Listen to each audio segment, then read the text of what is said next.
এই অভিযোগ যে শুধু বেহালাতে আবদ্ধ তা কিন্তু নয়। কাটোয়ার ঘটনা দেখায় কাটোয়াতেও বিজেপি নেতার বিরুদ্ধে তোলাবাজির অভিযোগ। বিএলএলআরও অফিসে লোকাল ক্লার্কের কাজ করতে গেলে 5 লক্ষ টাকা দিতে হবে। কাটোয়ায় 5 বিজেপি নেতার বিরুদ্ধে তোলা চাওয়ার অভিযোগ।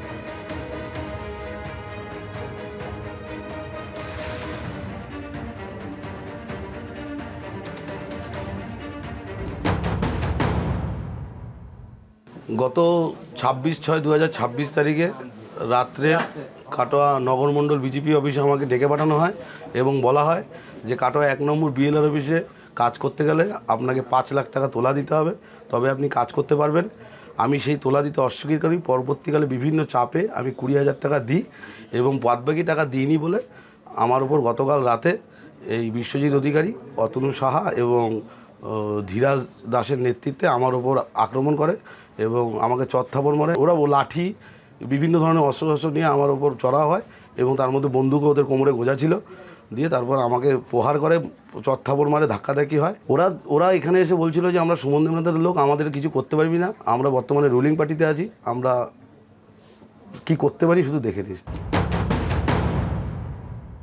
এটা সাজানো ঘটনা। প্রথম কথা হচ্ছে যে কেউ থানায় গিয়ে যা কিছু বলতে পারে, সর্বপ্রথম হচ্ছে প্রমাণটা দেখাতে হবে। ওনাকে আমি প্রথমত চিনি না, ওনার সঙ্গে আমি কোনোদিন না ফোনে না কোনো জায়গায় কোনো সোশ্যাল মিডিয়াতে হোক ওনার সঙ্গে সামনাসামনি দেখা হোক। কাটোয়ার বুকে কত সিসিটিভি ক্যামেরা আছে, হেন কোনো জায়গায় একটা সিসিটিভির প্রমাণ যদি উনি দেখাতে পারেন কাটোয়ার থানা থেকে কোনো অফিসারও, আমি সেই সকল অফিসারদেরও চ্যালেঞ্জ করছি যে ওনার সাথে আমার ফেস টু ফেস দেখা হয়েছে বা ওনার বাড়িতে গেছি বা কোনো জায়গায় মিটিং হচ্ছে, কোনো যদি টাইমের এরকম দেখাতে পারে আমি অন স্পট রেজিগনেশন দিয়ে দেবো।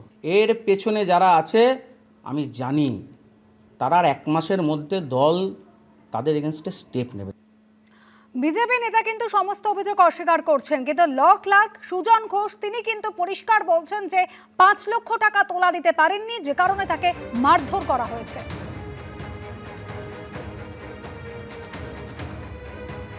এটা শাসক বিরোধী সবার ক্ষেত্রেই প্রযোজ্য। একটা পলিটিক্যাল ফোর্সের মধ্যে কেউ যদি গোলমাল করেন তো তার বিরুদ্ধে ব্যবস্থা নেওয়াটা সেই পার্টির প্রায়োরিটি হওয়া উচিত। এখন সেই পার্টি সেটা প্রায়োরিটি করবেন কি করবেন না সেটা পার্টি নেতৃত্বের ওপর নির্ভর করে। এখন বিজেপি একটা অন্য রাজনৈতিক দল, বিজেপি কি করবে, কিভাবে তার ইমপ্লিমেন্টেশন হবে সেটা বিজেপির নিজস্ব আভ্যন্তরীণ ব্যাপার।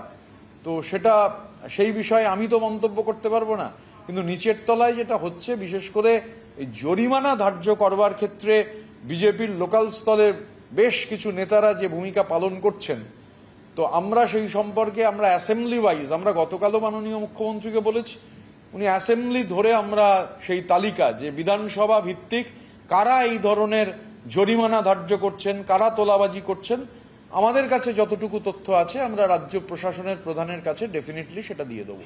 তোলাবাজি এটা শুধুমাত্র আপনি একটা জায়গা বলছেন কেন, ভারতীয় জনতা পার্টির মধ্যে তোলাবাজি এতটাই বেড়েছে যে শ্রমিক ভট্টাচার্য থেকে শুরু করে তাদের জিতেন্দ্র তেওয়ারি থেকে শুরু করে একাধিক তাদের শীর্ষ নেতা নেত্রীকে তাদের তো তোলাবাজি নিয়ে সাবধান করতে হচ্ছে। একটা 2 মাসের সরকার, তাতে নেতাদের কাছে মূল চিন্তার বিষয় হয়ে গেছে তোলাবাজি।